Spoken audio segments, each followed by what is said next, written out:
We're here, we're back, we're ThinkTech, we're Energy, and it's Wednesday, the 16th, and we are so happy to be with you live right here from downtown Davies Pacific Center. Ray, say hi. Hi. That's Jay? the voice of Ray Starling, Hawaii Energy, a very important person. And Denise Conan from the University of Hawaii, our special guest, say hi. Aloha. Aloha. Hi. You know, it's different when you come from Manoa. Slightly different. Aloha.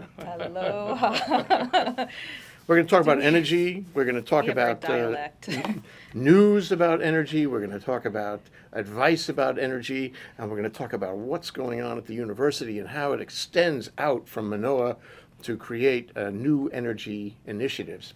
Anyway, first thing, top of the news is the spectacular speech that Ray gave on Thursday at the Hawaii Energy Policy Forum, which is the sponsor and organizer of this show, the ninth annual legislative briefing in the Capitol Auditorium in the State Capitol building last Thursday morning.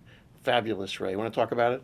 Well, actually, this is going to be short because they gave us each 3 minutes. And You can't and spend more than 3 minutes talking Okay. about what you said in 3 minutes. And basically, I talked about our program, which is the Public Benefits Fee Administrator, Hawaii Energy, we call ourselves.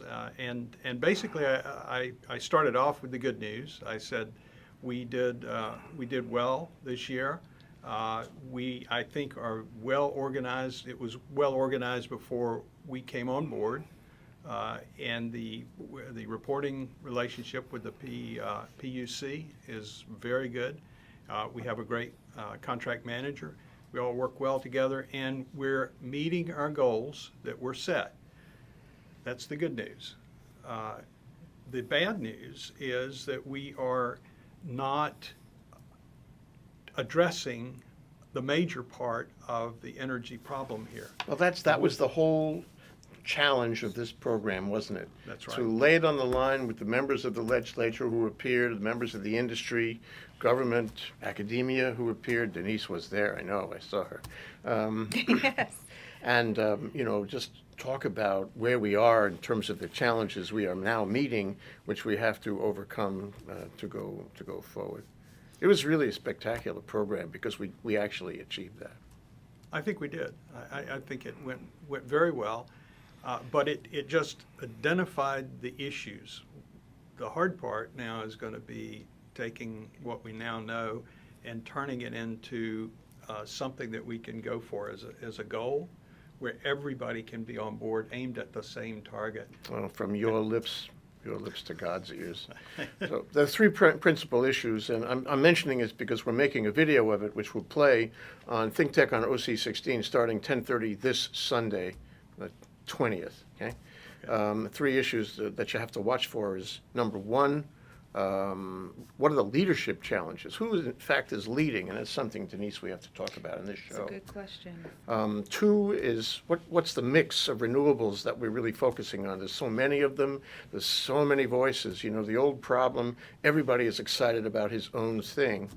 And the third one is, how are we going to pay for this? How are we going to pay in tax credits, in infrastructure? How are we going to pay? And we had a very interesting discussion by the money guys, the money chairs. That was part of it. So when you get a chance at 10:30 this Sunday and for 6 times thereafter in the week to follow, ThinkTech on OC16 will have the tape of these guys making their statements. But right now, we have a brand new feature, and we're calling it, what are we calling it? The Negawatt Moment. The Negawatt Moment. The And Negawatt Moment. Negawatt Moment featuring Ray Starling. And it's I also call it Ray's Ruminations, but the Negawatt Moment is the official name. So Right. what do you got, Ray? Well, my moment today from Hawaii Energy is there are 3 things that everybody can do in their homes to try to save energy. And of course, the cheapest kilowatt you'll ever have is the one that you never use, right? And so when you start this long process of looking at energy, stopping the waste of energy that we do every day is the first step. And then you have to fill in with real energy with what you've got left over. So get those negawatts online before you do the kilowatts. And the first thing you can do, walk through your house and look at anything that's plugged in and unplug it.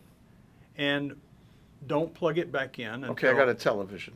I have a television. Television? It's a Samsung. Okay. It's a beauty. You- It's you can high make it- definition, make it and when I exceptions. turn it off, there's a little red light comes on.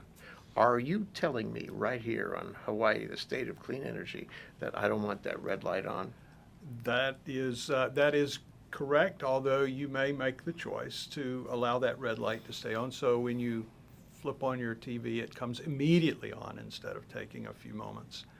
But what we recommend is for anything that you want to have ready to come on whenever you want it, put just a $5, $10 mechanical timer on the switch that where you plug it in so that you can time it to go off at night and come on the next morning. And that way, for instance, your cable box uses a lot of power when you're asleep. How Okay. much? How much power? Let me. Well- I want to take the cable box, and in the course of a day, if I watch television, this is embarrassing, for 3 hours in a given day. Let's say 3 hours. That's too much, but that's leaving 21 hours while the cable box may be on and using electricity. Convert for me how much money I save for a year. Is it more than a farthing? It's more than, I don't know what a Is it more than a farthing penny? I don't know what a farthing is. Is it going to pay for that $10? Yes, it will. And Yes? and there's some things that will pay much bigger dividends. Your cable box, your TiVo box, anything that's connected for your TV set Huh. is, and it varies depending on the quality of the whatever you've got plugged in. But if you can turn that off, think about it. Half the day you could have this thing not using whatever power it might be using. And let's say they use 150 watts when they're on. That's not a whole lot. That's a 100-watt light bulb plus some. But if you think about that being on 12 hours a day when you're asleep or not using it, and multiply that times 365 days, that's a big deal. And if everybody turned their boxes off, That would be a lot. it would be a lot. It would make a big difference. And think of it, it's not hurting you at all to do this. It's something that's wasted. It's going on while you're asleep. I save money. You save money if you put the timer on there, yes. Well, Denise's question was, will I pay the cost of the timer? How long will it take me to pay the cost? Let's assume $10 for the timer. The economist in me speaking. Yes, I should have that on the tip of my tongue, but I don't. But next week we'll have the answer. Oh, there we go. Tune in next week, and we will have a range of savings that you can have for various devices. I should have them with me today, but I was only I'll prepared. keep my refrigerator plugged in. Yes, Yeah, well- refrigerator, if you've got a refrigerator that's over 10 years old, you can save an enormous amount of money. We don't even have to ask about what model it is. If it's over 10 years old, you need to get rid of that refrigerator. And when we say get rid of it, you call Hawaii Energy. We will come out, pick up that refrigerator, Really? haul it away for you Wow. on all of Really? all of the neighbor That's a islands. We great- have a service, great and we will offer. pay you money. What do Will you go upstairs? We will haul. I'm not sure. I'm But we will haul it away. And what we don't want you to do is buy a new refrigerator and take that And old refrigerator and put stick it in the garage. Because yes. again, And you got the- two of them working. if you've got a 10-year-old refrigerator, the standards back then were so lax that you are really wasting electricity, and you can pay for that new refrigerator pretty quickly with the savings. Plus, we will pay you a $125 rebate for the new refrigerator, and depending on which island you're on, $60 to $100 rebate on that old refrigerator. How do I find you? You go to hawaiienergy.com and look us up, give us a call, and we'll put you in touch with the right person depending on which island you're on.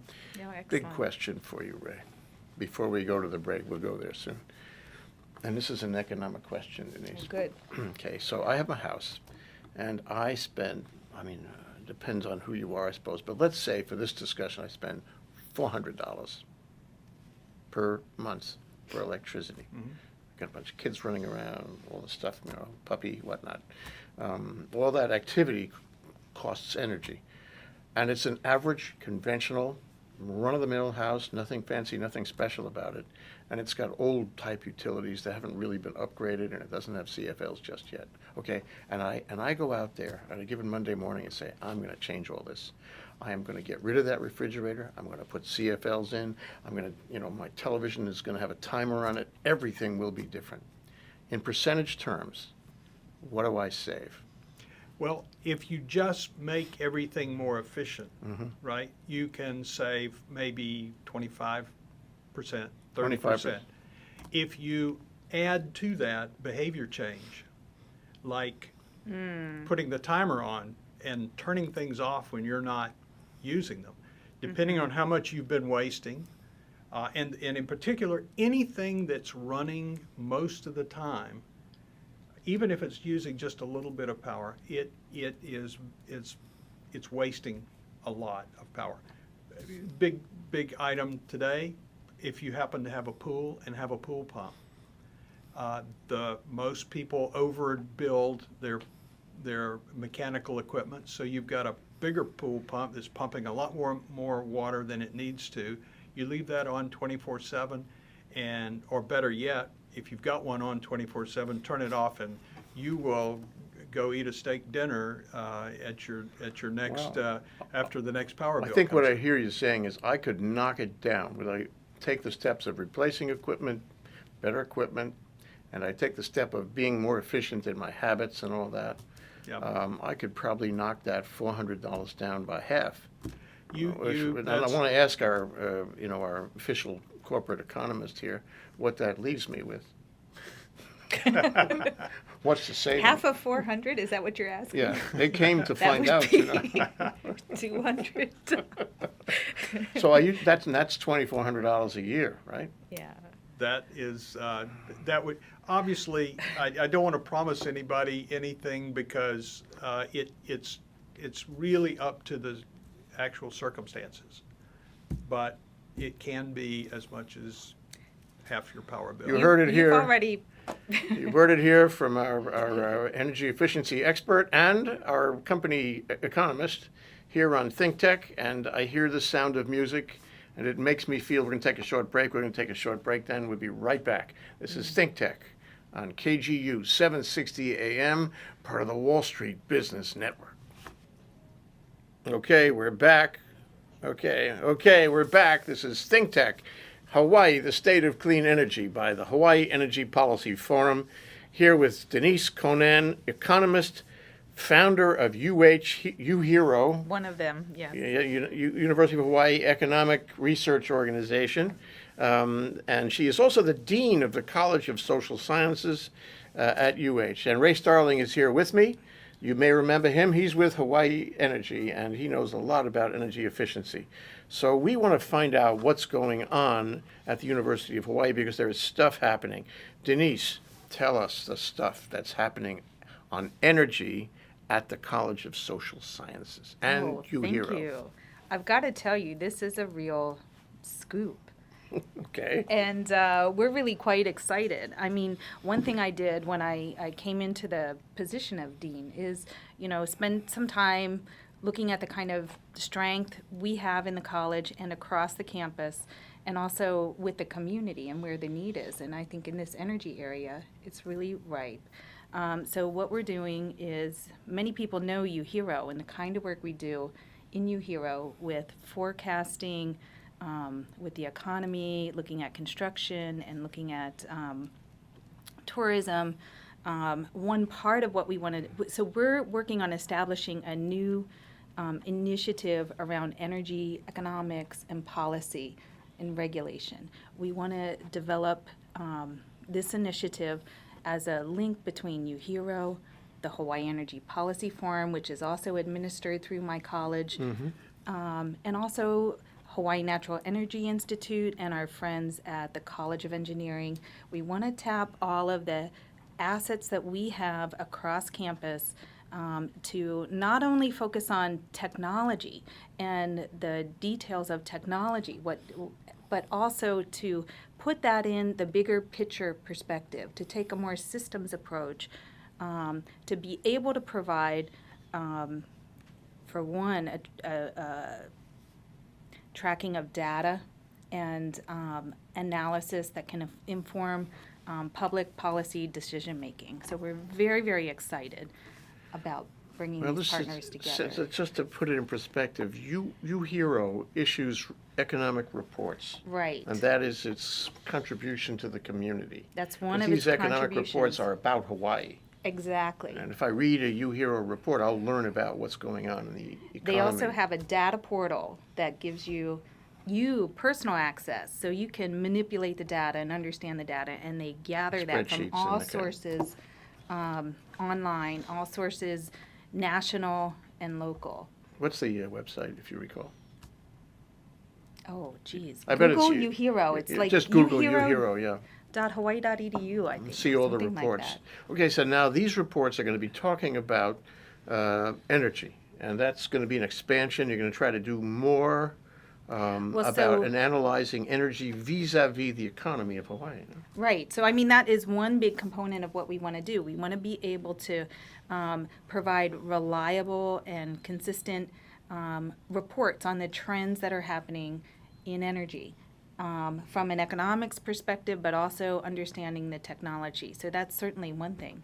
But we also want to be able to do scenario planning. We have some economic models. You may know McKenna Tell the Kaufman. people what scenario planning is. Well, so we have, we can think about energy in terms of trends. That kind of approach would say, what's been happening for the past 5 years, and let's trend that out in the future.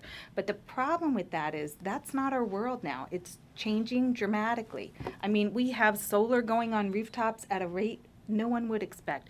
We've got to foresee what's going to happen if we move to a more LNG-based Right. energy infrastructure. So if we're going to make massive changes in our energy infrastructure, how does that play out?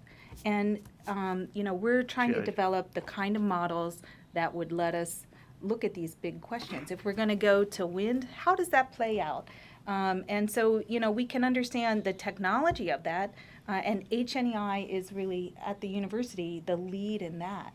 And we are partnering with HNEI So you get data to from be able. them, and you build that data into your models and scenarios so that you can get a better handle on what's going to happen with a given change that's right. contemplated. That's one aspect of what we want to do. Okay, I like that aspect. Yeah. Let me footnote it with a thought, okay? Yes, yes.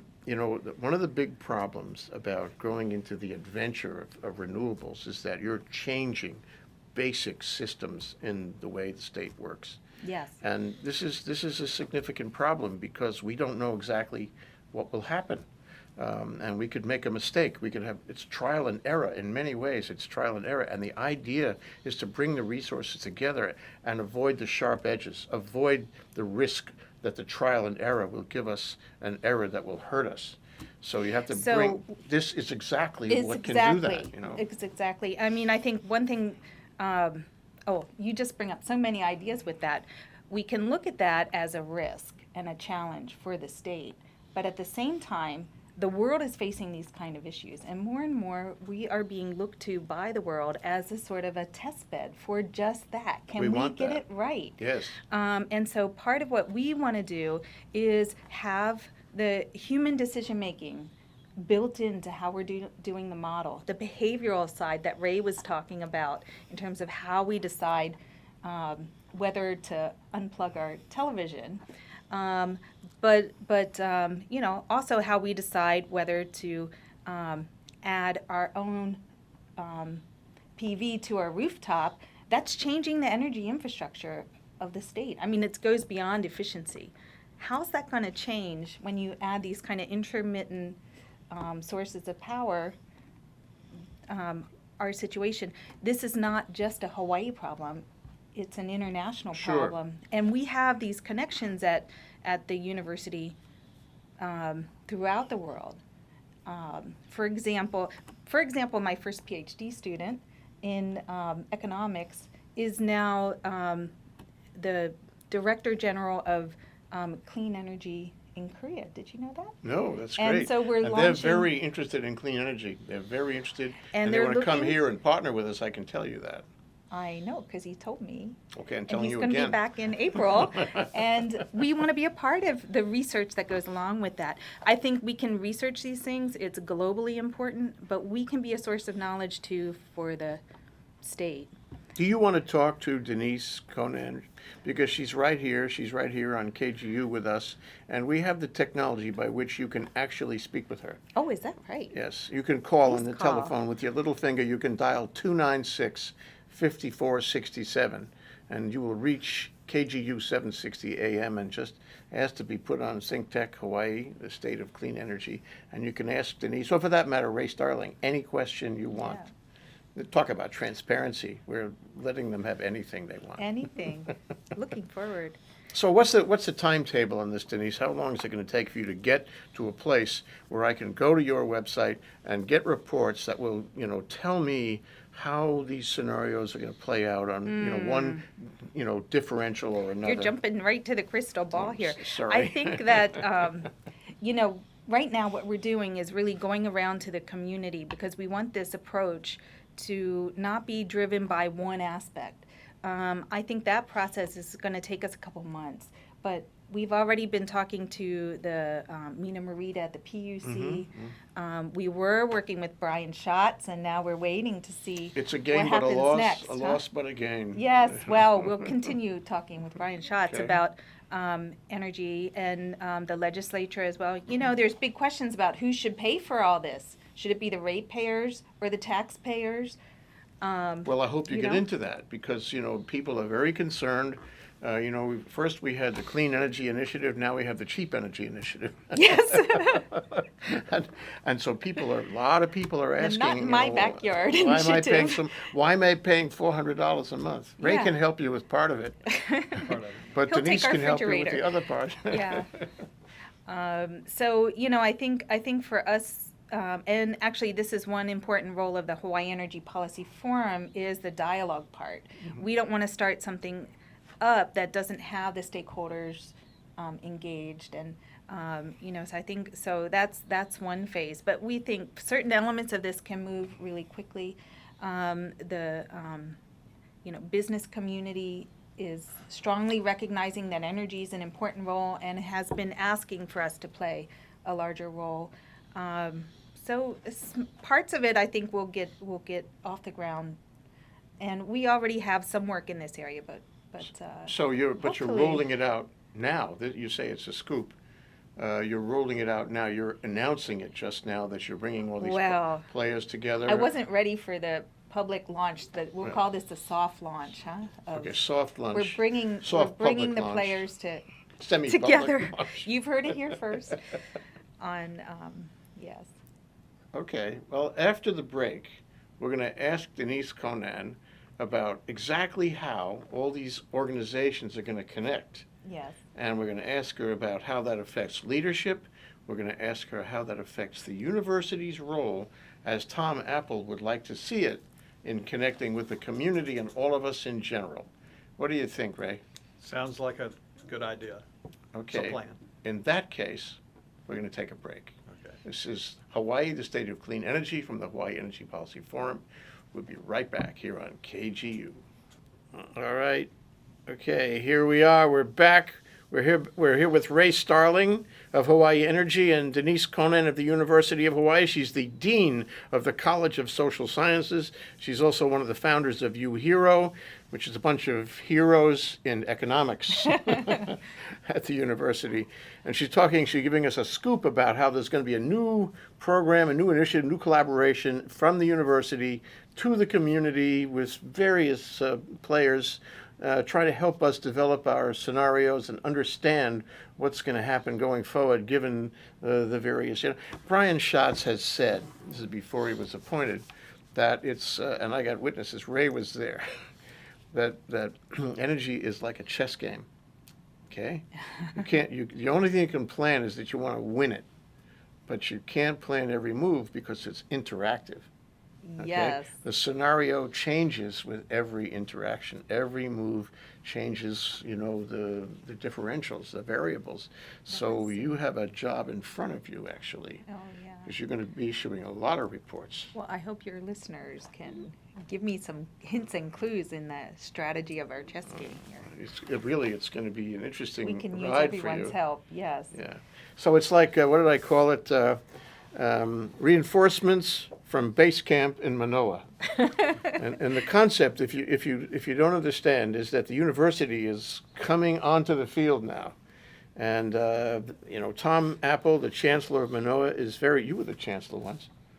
Oh, thank you for Yeah, remembering. Of course. Denise was Seems the like chancellor. a long time ago. Yes, I She was. was the interim chancellor, as Yes. I recall. Yeah, yeah. Anyway, Tom Apple, the current chancellor, has said, and I think it's his vision clearly, that he wants the university to be a player with the community and to bring its resources to help the community in every way possible. And it sounds to me like this is one of those ways. So here now we have reinforcements from base camp in Manoa. These economists and academic, all this brain power, okay, is going to help look at energy and make sure that we play the chess game right. Yes. That we avoid those risks, the risks of trial and error in, advancing into new uncharted territory. So my question to you is, how are all these organizations going to work together? You named a few of them. How is that? I guess it's a hub and spokes and a wheel. Who's in the center and who's at the periphery? And where's the leadership in the organization that's now coming together under your guidance? Well, I think you hit on something. I mean, Tom Apple, our chancellor, has been very excited about Manoa stepping up in a more meaningful way around what he's calling research that really matters, research that can make a difference in our communities. And I mean, I think if you think about Hawaii as being a land-grant university, traditionally the thought was that's agriculture. But his vision really is that is also important in other areas. And, the truth is we are very active in the community, but it's often at a grassroots level that maybe doesn't add up in a way that builds public awareness. And we think we can be more than that. So he's been very supportive of a concept, not just in this energy area, but of moving more actively forward to be a resource for the state in public decision-making, public policy, for the university to really be bringing our expertise, our non-partial kind of analysis, to bear on some of the most important issues facing the state. And we have a lot of assets and strength to do that. I think you hit on something in terms of we have a lot of expertise at the university, and in many different fields. And I think one of the initiatives we want to build is how do we bring that together around consequential problems? That's not the way academics is organized, We have the economists in one place, we have the political scientists in place else. The silo We have problem. the engineers over across campus, and but I think we have an opportunity by focusing on challenges like energy, or also like food security, or other areas, to bring teams together. And I think that is also energizing faculty. It's really interesting to see because that's interesting. It's really interesting because Yeah. the economists, we get tired of just being with one another all the time, and for us to really engage with. They make so many jokes about economists, don't they? That must be terrible. How many does it take to change the light bulb? What's the answer? A farthing. Assume. Well, yeah. I need So, you mentioned engineering, and before the Yes. show, we were talking about, the fact that the School of Engineering is involved in this. Yeah. So what I get is, you got to imagine this. They're not even close in proximity on the campus. No, I know. But conceptually, you have economics, you mentioned others, but economics and policy around economics, and then you have engineering, which is hardcore science and Right, technology. right. And so if you called Peter Crouch, okay, the dean of the engineering school, Yes. and said, Peter, we're working on this new thing, the one we rolled out on ThinkTech last week. What would Peter. that? What would Sorry, I didn't give you the heads up. We've had these conversations, Okay. and he's talked about some of the new direction they are going down in engineering. Actually, recognizes the importance of bringing together the kind of planning and economics and social sciences with the engineering. I don't know if you've heard about the Renewable Energy and Island Sustainability Initiative, which is a joint initiative between engineering and the College of Social Sciences to offer training and graduate training for engineers, but also for economists and urban planners that cuts across the discipline. So now what we're doing is having students work on teams. We have graduate students from engineering with graduate students that are UHERO students and economic students with urban planners, taking the same courses. So the economists are taking courses in engineering, and they need their physics for that. But they're learning to talk to each other, and this is tremendously valuable. I have this feeling washing over me, the feeling that you're going to have a joint degree somewhere down the road. Yeah, we're Is this working possible? towards Yeah. we're working towards it. It's in the planning process. That's a great thing. It's a great thing. That's what happens in these times We're in the trying 21st to- century. I think there's some innovations happening that are under the radar for people, but we're recognizing that you need to bring these teams together, and people need that experience when they're at the university level, instead of figuring it out when they get out, after graduation. Okay, so now, you've defined, and I think it's really valuable, this kind of cross-connection on the campus. But we have to get you off the campus, too. Yes. And you can write reports and put them on a website, but we have to have access to you to call you up and say, wait a minute, there's a variable here you have to factor in. Yes. There's a consideration you haven't taken into account. So can we call you? Will you come down and speak with us? Will you engage with us? We need that from you, Denise. Thank you. I'd love to do that. And, actually the Hawaii Energy Policy Forum in Sharon, Moriwaki, that is administered out of our college, having those kind of dialogues are going to be critical to make this successful. And I'm absolutely willing to go around and talk about this and other things that we can do in the public sphere. We should do a ThinkTech Hawaii Venture Capital luncheon program with you. I know you know about that. Yeah. Fantastic. But Thank one you. thing comes to mind I want to cover before we get into another break, and that is Carl Friedman. Ray knows Carl Friedman. Sure do. Why don't you ask Denise what it is with Carl Friedman and her new initiative that needs to be worked out? Okay, Denise, tell us about Carl Friedman. Well, He's working on some metrics for you. in the early days when this idea of metrics was kind of a twinkle in the eye. What is metrics in this context? Metrics is trying to get our arms around the numbers affecting the energy situation here.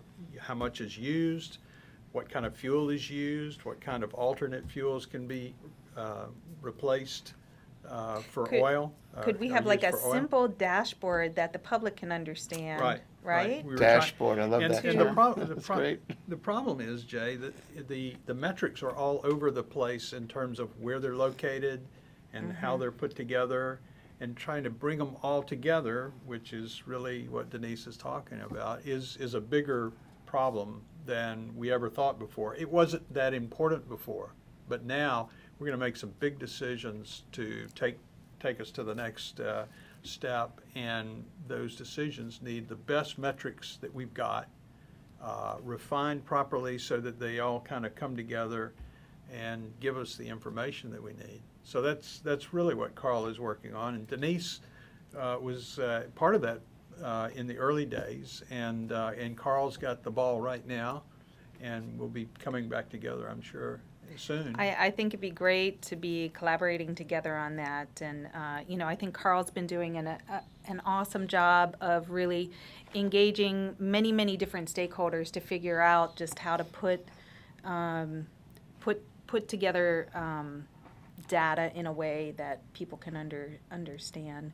And I think right now it's in a stage where they're trying to figure out, okay, does this data even exist? And Right. so. Right. For instance, right now, we don't track anywhere officially how much power is being produced by solar, let's say residential solar PV. We know the net amount, but we don't know how much is being produced versus how much is being saved with negawatts and good behavior. And that is a factor, especially as we get more and more PV. We don't know whether people have PV so they use a lot more, or whether they're actually using their PV carefully and saving as much as possible. We just don't know that. And the metering that we have available today across the board is not telling us what we need to know. We need the smart meters in order to be able to know this information. So that's just one factor that's growing in its importance, and we don't have a handle on it right now. I hear the sound of music again. I do too. That's that show of Julie Andrews, I guess. But you look a little like Julie Andrews, by the way. Don't ask me to Shall sing. we sing? But when we get back from this break, I'd like to talk about exactly what the interconnection is between what Carl Friedman is doing. He's from Maui, and he's a very astute Yes. electric and utility man, and the university, and which direction that information is going, or is it going both directions? So we're going to find out the relationship of this new initiative that Denise Conan is working on and what Carl Friedman is doing right after this break. You're here on ThinkTech in the state of clean energy. We'll be right back. Okay, we're back. This is ThinkTech in Hawaii, the state of clean energy, and we're talking about reinforcements from Base Camp Manoa. Whoa. With Denise Cona, an economist and dean of the College of Social Sciences, which is providing reinforcements and new reports and support from Manoa, from the University of Hawaii, to the Clean Energy Initiative in Hawaii. And so I wanted to catch up with you on the question that we were talking about just before the break, and that is, how do you engage with an organization such as the Energy Policy Forum on its research? You have your research, and you have Carl Friedman doing the metrics report, which presumably will be ready to go with your help sometime this spring. And you have the research that your people are doing, Yes. your faculty, your Yeah. students, your graduate students, and so forth. What's the direction of the data? That's a great question. I mean, we've been having some discussions about just this, and I mean, I think as I understand it, UHERO was actually engaged early on in some of the work around this metrics project with Carl Friedman, and right now it's in a stage where he's really in an exercise to try to find out, does this data exist? How do we put this together? And I think the long-term vision might be that the university can provide the kind of capacity to be a host and a platform for that kind of report. And this kind of thing we're just starting to discuss. I mean, I think I just have had hallway conversations with Carl Friedman on this, but I think, just as we're hosting the data portal for UHERO and serving construction and tourism and other areas, we could come up with the support for that. And I think that would be a good role for us. But of course, this is something to be discussed and worked out with all the stakeholders of the Hawaii Energy Policy Forum, and that's one reason that's a great Big, place of big dialogue. outreach, a lot of players involved. And Right. I would offer you this thought, are you sure you know what you're getting into, Denise? Are you crazy? The real Well, the real message is that we're all in it, whether we want to be or not, Yeah. because we all have to use electricity and also other fuels. Gee, that's so true. And we have to bring all the resources, not to use that term in the energy sense, but in the academic and intellectual sense. We have to bring all the resources together, and it's just wonderful to have the university provide this. What kind of resources will you provide? Can you bring to bear? How many people, for example, from the university would be involved in doing this research that's and a good providing this question. data? I mean, I guess, it's not just a data element. We're also looking at how we could serve questions that the PUC has, the legislature has, and it really has to be a collaboration among public and private interests, and we're going to need support for that from outside of the resources we have now. So I'll put the plug in for that for people who think that this is important and want to help shape what we're doing. We'd love to have their support. Well, from the point of view of an individual student, say I'm an economics student, and Yes. I was once, I told you. That's And fabulous. that's why I enjoyed this conversation. That explains a lot. Yeah. So is this going to interest an economic student? And if an economic student is interested, what can that economic student do to get involved? What's fabulous is, 10 years ago, no, I don't think so. 20 years ago, no. But right now, there's a huge interest in this from not only economic students, but urban planning students and Seen that. and others. I think there's a whole range of, engineering and all, recognizing that this intersection of, really understanding the engineering and the technology side, and also how it fits into society is a critical area. So and that's one of the strengths universities can bring is we can engage students. That's a source of experience and training for them. It also helps us do very high quality work in a lot of ways. It's something we are able to bring to the table. Well, it sounds to me like what you're describing is a sort of new way of thinking, maybe a really Yeah. good, refreshing kind of Thank thing you. from Manoa. And also, I think one of the challenges, if I can offer this, is that you have a lot of people in this state like Yeah. energy. They like renewable energy.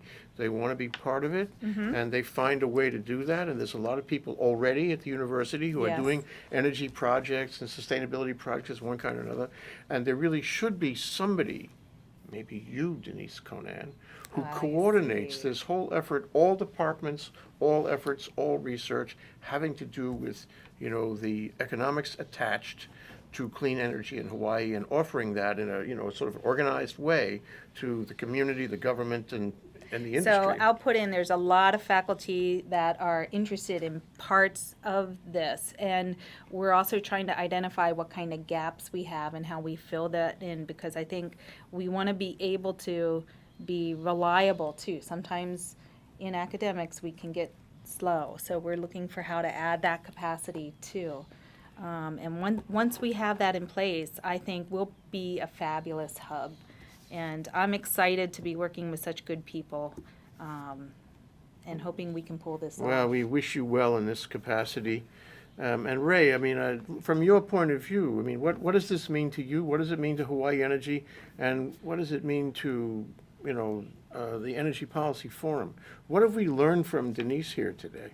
Well, we've learned that the university is very heavily involved in what's happening in society.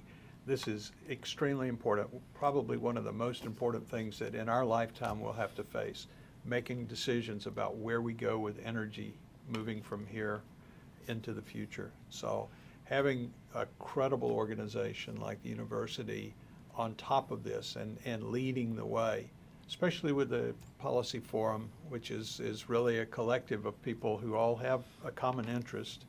But being associated with the university is really good because it gives us credibility. What should Denise worry about going forward? Ray and I talk about this all the time. Oh, great. She should worry about making sure that you put enough emphasis and effort from the university on this, because I think we still have a lot of unanswered questions, and we're looking for answers, but they're harder to come by now. We've identified a lot of possible ways forward, but and there are several that would work. We've got to pick the best that we can and get on with business.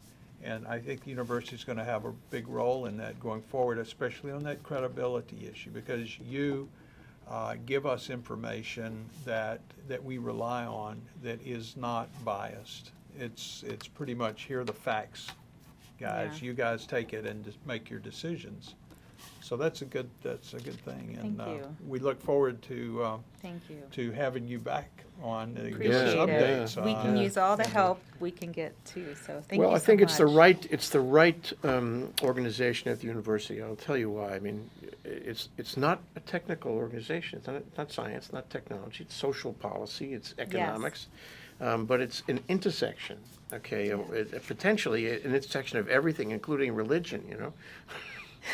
The religion I of hadn't renewable thought about energy. that. We'll have to do a show on that. It's very spiritual. Yeah.